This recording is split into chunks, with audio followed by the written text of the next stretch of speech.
I was speaking to a group of about 300 kids, ages 6 to 8, at a children's museum. And I brought with me a bag full of legs, similar to the kinds of things you see up here, and had them laid out on a table for the kids. And from my experience, kids are naturally curious about what they don't know or don't understand or is foreign to them.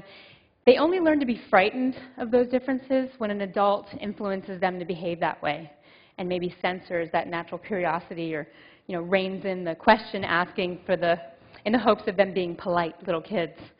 So, I just pictured a first grade teacher out in the lobby with these unruly kids saying, "Now, whatever you do, don't stare at her legs." When, of course, that's the point. That's why I was there. I wanted to invite them to look and explore.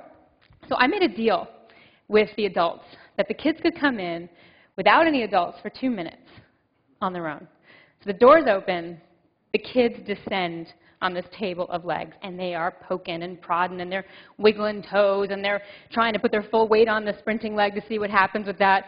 And I said, "Kids, really quickly, I woke up this morning, I decided I wanted to be able to jump over a house.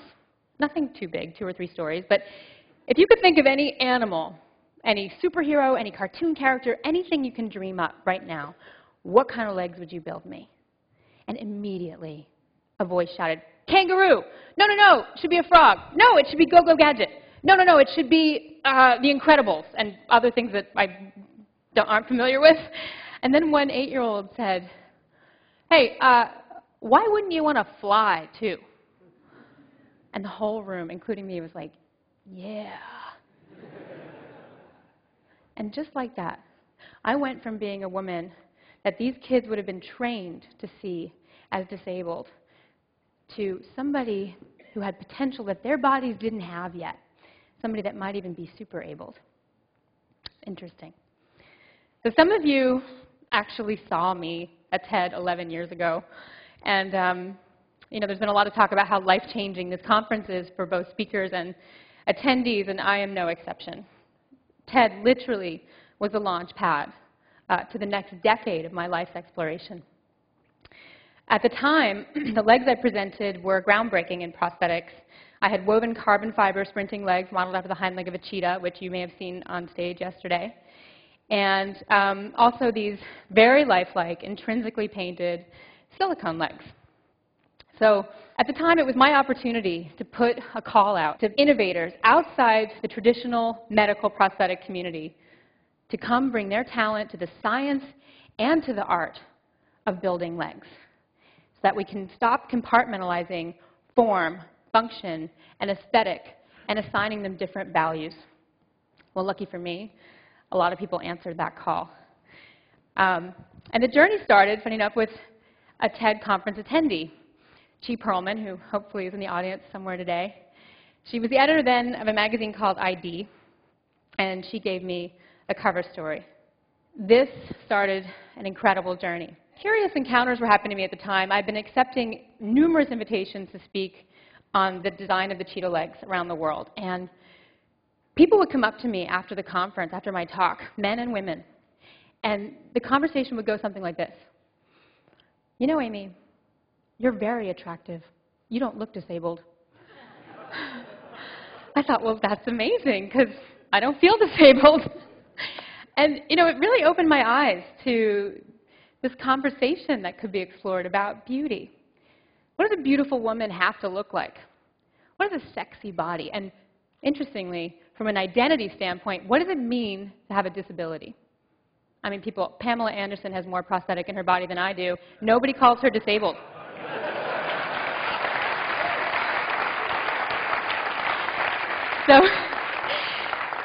So this magazine, through the hands of graphic designer Peter Saville, went to fashion designer Alexander McQueen and photographer Nick Knight, who were also interested in exploring that conversation.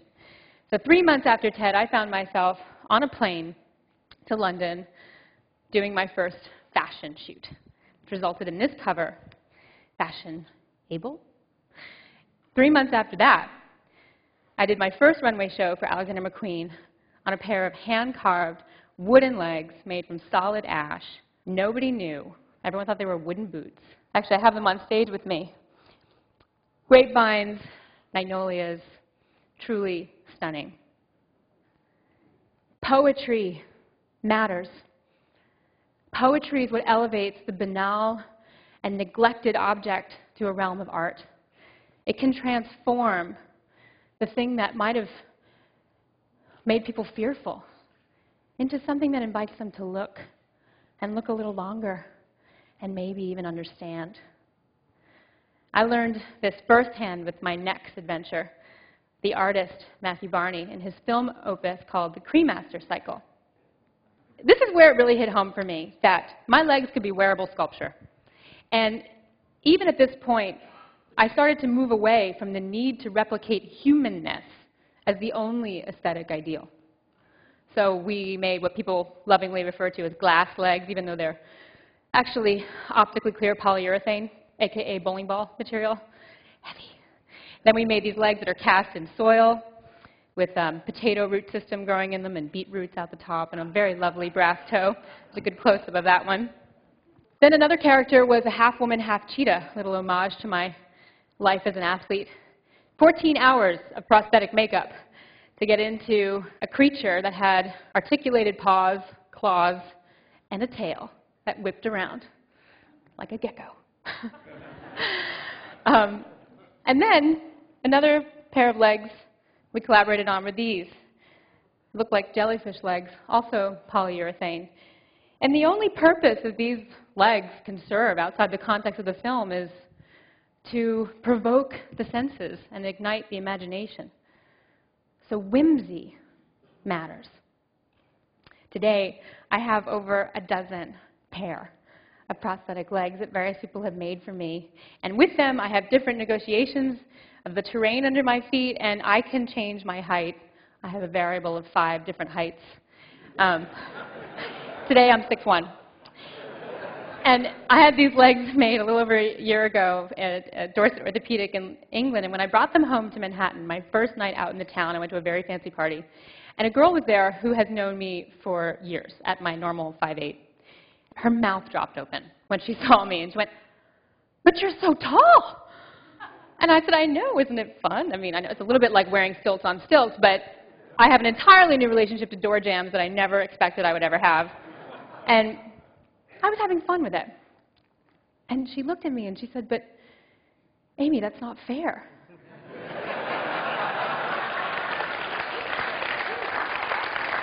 And the incredible thing was, she really meant it. It's not fair that you can change your height as you want it.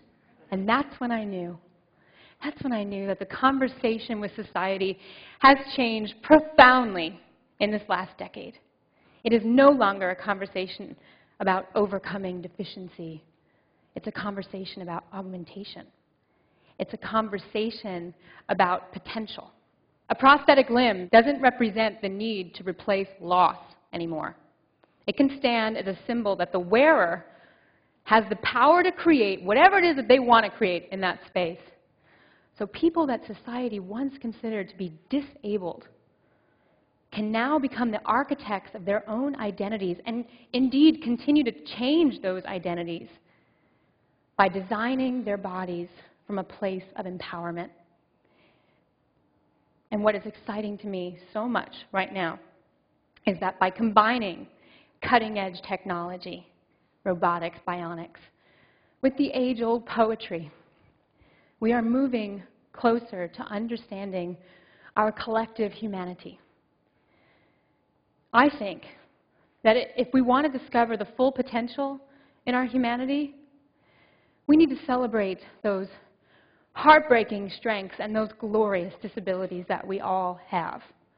I think of Shakespeare's Shylock. "If you prick us, do we not bleed? And if you tickle us, do we not laugh?" It is our humanity and all the potential within it that makes us beautiful. Thank you.